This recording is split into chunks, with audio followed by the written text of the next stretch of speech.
Start. महोदय, संपत्ति के मौलिक अधिकारों के संबंध में कुछ लोग कहते हैं कि 150 रुपया पाने वाला गरीब आदमी जो पोस्ट ऑफिस में जमा कराता है वह भी उसका संपत्ति का अधिकार है और उसके इस अधिकार को आप क्यों छीनना चाहते हैं?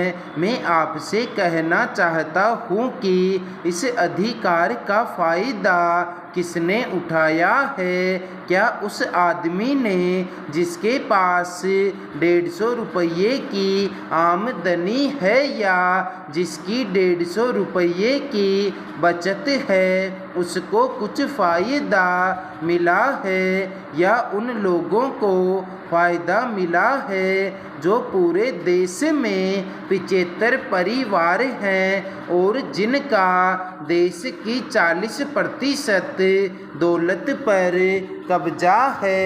अगर उसका फ़ायदा उन लोगों को मिला है जिन्होंने देश की 40% पर कब्जा कर रखा है, हमें निश्चित रूप से इस पर पुनर्विचार करना होगा और हमको संपत्ति के अधिकार को मूलभूत अधिकारों में से निकालना होगा और रोजगार को मूलभूत अधिकारों में शामिल करना होगा ताकि सरकार की जिम्मेदारी हो कि वह इस तरह की योजनाएं बनाए जिसमें सबको रोजगार मिल सके और नहीं तो उन लोगों को बेरोजगारी का भत्ता देना पड़े। तभी हमारा दृष्टिकोण इस दिशा में सही बन सकता है। पहला, मैं एक बात और कहना चाहता हूँ। आप देखें कि आज क्या स्थिति है। आज स्थिति यह है कि आज एक आदमी खेती भी करता है, वह आदमी वकालत भी करता है और वह आदमी बिजनेस भी करता है, वह आदमी संसद का सदस्य भी हो सकता है और उसके साथ और 10 धंधे कर सकता है। उसके लिए कोई पाबंदी नहीं है। और दूसरी तरफ 20 करोड़ आदमी ऐसे हैं कि जो गरीबी की न्यूनतम सीमा रेखा के नीचे रहते हैं, जिनको कोई रोजगार उपलब्ध नहीं है। तो इन दो स्थितियों में हमें तुलना करनी पड़ेगी कि क्या संपत्ति के अधिकार को सुरक्षित रखते हुए हम इन निरीह लोगों को छोड़ दें कि जो देश के असली नागरिक हैं। अगर हम उनको नहीं छोड़ना चाहते तो हमको निश्चित रूप से एक बात करनी पड़ेगी और अपने देश में इस प्रकार के कानून बनाने पड़ेंगे, इस तरह की व्यवस्था करनी पड़ेगी कि जिसमें एक आदमी को एक ही रोजगार हो, उसमें अधिक नहीं, और उसमें उनको पेट भरने लायक दाम मिलना चाहिए। आज तो हमें न्यूनतम आवश्यकताएं चाहिए। जो मूलभूत आवश्यकताएं हैं उनको पूरा करना है। आराम नहीं चाहिए। उनको तो आज कपड़ा मिल जाए, रोटी मिल जाए, मकान, स्वास्थ्य और शिक्षा की सुविधा मिल जाए, यदि हम उनकी न्यूनतम आवश्यकताओं की पूर्ति कर सकें तभी हम देश को सही रास्ते पर ले जा सकेंगे। आज की जो अर्थव्यवस्था है उसमें जिस आदमी के पास पैसा है, जिसके पास साधन है, उसको छूट है कि वह चाहे जितना पैसा कमाए, लेकिन जिसके पास पैसा नहीं है, जिसके पास श्रम शक्ति है, जिसके पास केवल उसके हाथ पैर हैं, वह भी अपने पैरों पर खड़ा हो सके, इसके लिए सरकार के पास कौन सी योजनाएं हैं और वह उन योजनाओं को कैसे लागू करना चाहती है। पहला, जब हम इस स्थिति पर विचार करें तो हमें इस बात के बारे में निश्चित रूप से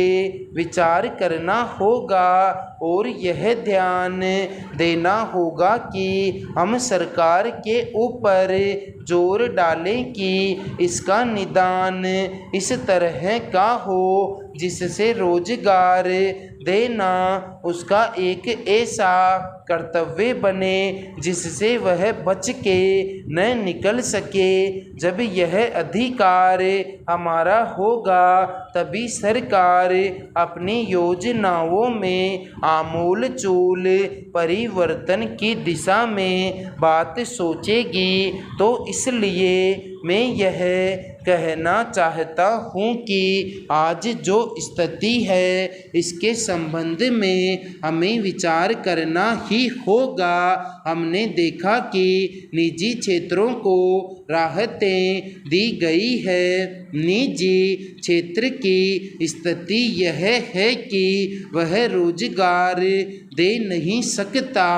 अब हम उत्पादन क्षमता बढ़ाने की बात करते हैं। उसके संबंध में जो सर्वेक्षण हुआ, आर्थिक सर्वेक्षण हुआ, उसके अनुसार जितनी उत्पादन क्षमता बढ़ती है, उत्पादन बढ़ता है, सुधार होते हैं, उनका परिणाम यह होता है कि जो लोग काम में लगे हुए हैं उनके लिए तमाम सुविधाएं हो जाती है, उनके लिए आराम हो जाता है।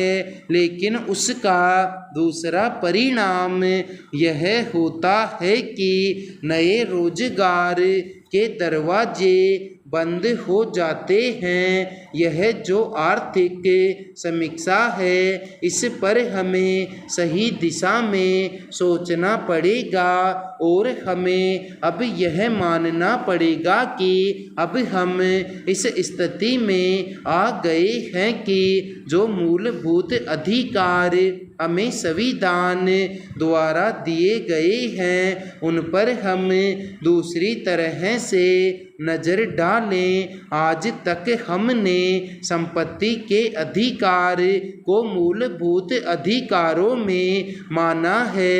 मेरा कहना यह है कि यह भी एक कारण है, बड़ा कारण है, जिससे हमारी दिशा, हमारे दृष्टिकोण को बदलने में सहायता मिली है। यह जो आज़ादी हमारी आई है, हमारे देश में आई है, सभापति महोदय, यह सही है कि इस आज़ादी के लिए बहुत भारी बलिदान किए गए, लोगों ने बहुत कुर्बानियाँ दी, बहुत संघर्ष किए और उसके बाद हमें आज़ादी मिली है। लेकिन इसके साथ साथ यह बात भी सही है कि आज़ादी समझौते की आज़ादी भी थी और जब हमको समझौते से आज़ादी मिली तो हमें कई बातों पर